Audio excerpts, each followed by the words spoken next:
अभी मैं मौजूद हूँ रोहतास जिला के डिहरी ऑन सोन में, जो कि काराकाट लोकसभा क्षेत्र ये आता है। और आपको बता दूँ, ये रोहतास जिला के डिहरी ऑन सोन की डालमिया नगर फैक्ट्री है, जो कि 1984 में राजनीति का शिकार होने के बाद ये बंद हो चुका है। हमारे साथ स्थानीय लोग भी हैं, उनसे भी हम बात करेंगे कि क्या वजह था, क्यों बंद हो पाया था। जी बताइए, आपका नाम क्या हुआ? मेरा नाम राघवेंद्र हुआ और मैं यहाँ का स्थानीय निवासी हूँ। और ये मैं आपको बता दूं कि ये 219 एकड़ में पूरा जो डालमिया परिसर है और आवासीय परिसर, फैक्ट्री और खेल मैदान सारा जो है 219 एकड़ में लगभग फैला हुआ है। ये मैं आपको बता दूं कि ये एक बिहार झारखंड जब जॉइंट था तो इसको मिनी टाटा कहा जाता था, मिनी टाटा। और आपको देश के प्रथम राष्ट्रपति जो थे राजेंद्र बाबू, उन्होंने इसका उद्घाटन किया था 1939 में। उसके पहले 1933 में यहाँ शुगर मिल की स्थापना हुई और 1938 में सीमेंट फैक्ट्री का यहाँ स्थापना किया गया। और देश के प्रथम राष्ट्रपति ने इसका उद्घाटन किया था। उसके बाद ये 2007 में इसको, जब डालमिया रेल कारखाना जब यहाँ ये डालमिया बंद हो गया, उसके बाद UPA 1 में इसको जो है तत्कालीन रेल मंत्री लालू प्रसाद यादव जी जो है इसको रेल कारखाना को 2007 में अपने कार्यकाल में इसको लिए थे। उसके बाद अभी तक इसमें कोई पहल नहीं हो पाया। इसके लिए कारखाना बंद होने के बाद उपेंद्र कुशवाहा जी ने, जब तत्कालीन जो केंद्रीय मंत्री थे, केंद्रीय रेल राज्य मंत्री थे, तो उन्होंने प्रयास किया था। उसके बाद इसके लिए कोई संसद में, सड़क पे कहीं कोई प्रयास नहीं किया जिससे कि ये फैक्ट्री जो है फिर से शुरू हो सके।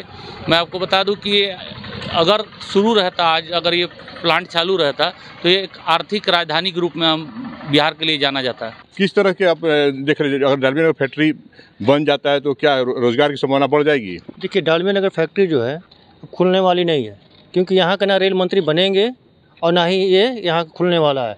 उपेंद्र कुशवाहा जी बने, आज तक क्या हुआ? इसके बाद भी जो बने अभी महाबली जी, क्या हुआ? हम लोग के लिए तो कुछ हुआ नहीं, फैक्ट्री खुला नहीं।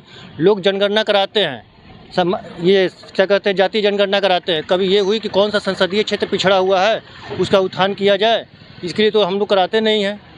कोई सरकार कराती है, चाहे पक्ष की हो चाहे विपक्ष की हो, कभी तो कराई नहीं है।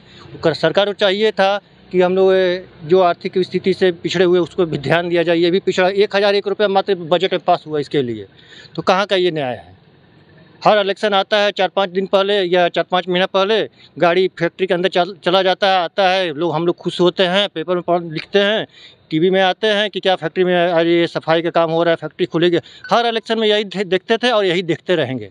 2014 में जब माननीय उपेंद्र कुशवाहा जब यहाँ से सांसद बने थे, तो सांसद बनने के बाद जब उन्होंने मंत्री बने तो उन्होंने राइट्स के द्वारा एक हाजीपुर जोन में मीटिंग किए थे और उस मीटिंग के दौरान यहाँ का मुद्दा उठाए थे। और मुद्दा उठने के बाद कुछ उस पर प्रोसेस आगे होने की उम्मीद थी।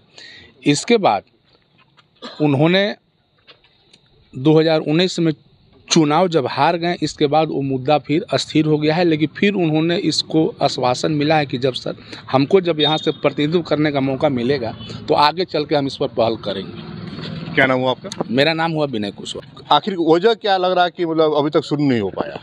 देखिए, सबसे बड़ी बात है कि यहाँ पे जितने भी नेता हुए, 84 के बाद अनेक दशक गुजर गए, सभी में इच्छा शक्ति की कमी रही। वरना आप बताएं कि जहाँ इतना विराट संपत्ति हुआ करता था, रेलवे ने तो इसके कबाड़ बेचकर अपना कारखाना अपनी तिजोरी भर ली। पूर्व में जितने भी सांसद हुए, उन्होंने सिर्फ लोगों के साथ छल किया है। सभी ने इस फैक्ट्री को मुद्दा बनाकर लोग सांसद विधायक तो बन गए, लेकिन आज तक ये फैक्ट्री दोबारा नहीं बन पाई। और जो भी केंद्र सरकार है, सिर्फ राष्ट्रहित कहने से अर्थ है हम सभी राष्ट्रहित को देखते हुए आदरणीय प्रधानमंत्री को वोट करते हैं। लेकिन आप बताइए कि राष्ट्र बनता किससे है? राष्ट्र बनता है गली से, राष्ट्र बनता है गांव से, राष्ट्र बनता है शहर से और राष्ट्र बनता है खुद एक देश से। तो जब तक आप गांव के शहर को विकसित नहीं कीजिएगा, आज यहाँ कोरोना जैसे महामारी में बिहार जो है, पूरा भारत देख रहा था कि अगर कहीं पूरे भारत से लोग निकल रहे थे तो कहाँ के लोग थे? सब बिहारी लोग थे। और क्यों निकल रहे थे? तो रोजगार के लिए। ये एशिया में स्थान रखने वाली पहली या दूसरी स्थान रखती थी ये फैक्ट्री। अनेकों भैया ने बताया कि ऐसे प्लांट थे, 40 ऐसे चीज़ें थी, वस्तु प्रोडक्ट जो थे यहाँ पे तैयार हुआ करती थी। तो आज कौन सी इच्छा शक्ति की कमी है? कुछ लोग कहते हैं, कुछ मंदबुद्धि कह देते हैं कि अरे राज्य सरकार अड़चनें डाल रही है। भाई साहब, ये केंद्र सरकार की प्रॉपर्टी है। आप लिखिएगा तो देखिएगा तो दीवारों पे लिखा हुआ है भारतीय रेल की संपत्ति। तो आखिर ऐसी कौन सी इच्छा शक्ति की कमी आ रही है कि जिसकी वजह से इस कारखाने का निर्माण या पुनः इसको चालू नहीं करा जा रहा है? और एक और बात कहना चाहूँगा, अभी माननीय केंद्र सरकार जो है हम लोगों की, वो कहती है कि महापुरुषों को हम बहुत सम्मान करते हैं। तो आपको बता दें कि यहाँ पे जो प्रथम राष्ट्रपति हुए राजेंद्र प्रसाद, सुभाष चंद्र बोस, ऐसे शख्सियत आए थे। तो आपको अगर सच्ची श्रद्धांजलि देनी है आदरणीय नरेंद्र मोदी जी, तो आपसे आग्रह है कि राष्ट्र हित को देखते हुए इस फैक्ट्री को दोबारा चालू कराएं। तब मैं मानूंगा कि आप राजेंद्र प्रसाद के साथ साथ, सुभाष चंद्र बोस के साथ साथ इन महापुरुषों को सच्ची श्रद्धांजलि देते हुए और डेहरी डालमिया नगर काराकाट की जनता को एक नई सौगात देने के लिए आप अग्रसर रहेंगे। क्या नाम होगा? यश उपाध्याय, छात्र नेता। क्या उम्मीद कर रहे हैं इस बार चुनाव में लेकर कि सर से और डालमिया नगर फैक्ट्री की चालू होने की? देखिए, 2015 में माननीय भारत के प्रधानमंत्री ने घोषणा किया था कि मैं इस फैक्ट्री को चालू करूंगा, और मुझे तो लगता है कि 100% विश्वास भी है कि मोदी जी ने जो कहा है वो पूरा करने का ज़रूर काम करेंगे। और जब 2014 में माननीय उपेंद्र कुशवाहा जी ने चुनाव जीता था तो इसके लिए बहुत ही ईमानदारी से प्रयास उन्होंने किया था। इसकी बैठक हाजीपुर में भी राइट्स के द्वारा हुई थी, यहाँ सर्वे भी हुआ, कबाड़ा उठाने का आदेश भी हुआ। लेकिन उसके बाद 2019 में उन्होंने चुनाव अन्य पार्टियों के द्वारा लड़ा था, जो कि चुनाव में वो हार गए। उसके बाद सार्थक पहल जो होनी चाहिए थी, यहाँ के जो अभी वर्तमान MP थे उनके द्वारा एक दो बार आवाज़ उठाई गई, लेकिन जो ईमानदारी से प्रयास करना चाहिए वो प्रयास उन्होंने नहीं किया, जिसके कारण ये रुक गया काम। लेकिन हमें उम्मीद है कि अब की बार फिर से 400 पार वाली जो बात है, इसमें अगर हम लोग सफल हो जाते हैं तो माननीय भारत के प्रधानमंत्री जरूर इस कारखाने को चालू करने का काम करेंगे, ये हमारी विश्वास और उम्मीद है। आप वार्ड परिषद के प्रतिनिधि है जी, कैसे लोग जागरूक कर पाएंगे इस बार? उम्मीद इस बार हम लोग तो उम्मीद यही किए हैं कि उपेंद्र कुशवाहा जी को जितवा कर और इस बात को रखा जाए कि कम से कम प्लांट इसमें चालू हो, कम से कम बहुत से लोगों को रोजगार मिले। यहाँ तो कोई रोजगार रह नहीं गया है, अब जो भी रोजगार है यहाँ बंद है, उसको चालू करने के लिए आदमी कोशिश कर रहा है कि चालू हो जाए।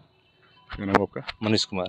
ठोस पहल 2014 में ही शुरू हो पाया, जब उपेंद्र कुशवाहा जी यहाँ से सांसद बन के गए, उसी समय से इसकी पहल शुरू हुई थी।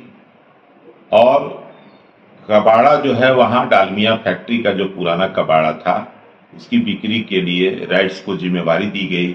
DPR बनाने का भी जिम्मेवारी उन्हें ही दिया गया। और 14 के बाद जो है 17 में एक बैठक हुआ था जिसमें राइट्स को सौंपा गया था और राइट्स ने उसका कबाड़ा बेचा, लेकिन इंडस्ट्री नहीं लग पाया। बजटीय प्रावधान भी यहाँ रेल वैगन मरम्मत कारखाना, पॉपुलर और हाई एक्सल बोगी का बजटीय प्रावधान 2020 में किया गया था। किन्हीं कारणों से, जो भी राजनीतिक कारण रहे हों, नहीं लग पाया।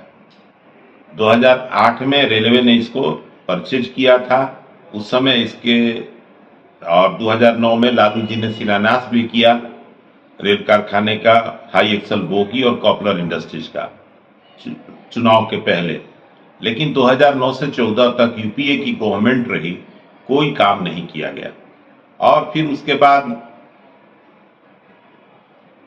14 से 19-20 के बीच यह काम हुआ, बजटीय प्रावधान हुआ, लेकिन 20 से 24 तक भी कोई काम पुनः नहीं हो पाया। लोगों को उम्मीद है कि इस बार कुछ न कुछ पॉजिटिव रिजल्ट आएगा। लगातार मतलब जब चुनाव आता है तब फिर राजनीतिक मामला ले लेता है, तो ऐसे में क्या लग रहा है इस बार चुनाव में कितना उम्मीद लोग कर सकते हैं चालू होने का? यह तो आने वाला समय बताएगा, लेकिन पॉजिटिव हम लोग सोचें। उम्मीद जताई जा रही है कि इस बार जो है यह उद्योग, यहाँ रेल का कारखाना निश्चित तौर पे लगेगा। क्या क्या मतलब आखिर वजह क्या था कि मतलब जो डालमिया नगर फैक्ट्री तो बंद होने की वजह क्या था? उस समय 9 जुलाई 1984 को यह कारखाना बंद हुआ। देश के गिने चुने और औद्योगिक जगहों में इसका भी एक स्थान था। संयुक्त बिहार में टाटा के बाद यह दूसरी बड़ी उद्योग थी और कंपनी दिवालिया हो गई थी, उस कारण बंद करके भाग गया लोग, मैनेजमेंट के लोग। क्या क्या प्रोडक्शन होता था यहाँ पर लगभग? यहाँ एक ही परिसर में सीमेंट, एस्बेस्टस, कागज, वनस्पति, केमिकल, स्टील के कारखाने लगे हुए थे। उपेंद्र कुशवाहा के द्वारा 2014 में पहल भी किया गया था, खाली करवाया गया था, लेकिन अभी भी उनके हारने के बाद या पार्टी बदलने के बाद ठप पड़ा। इस बार की उम्मीद किया जा सकता है कि उपेंद्र कुशवाहा जी के द्वारा एक पहल फिर किया जाएगा। पहल तो उन्होंने स्वयं बोल रहे हैं वो, तो भरोसा तो किया जा सकता है, भरोसा पर ही सारा टिका हुआ है।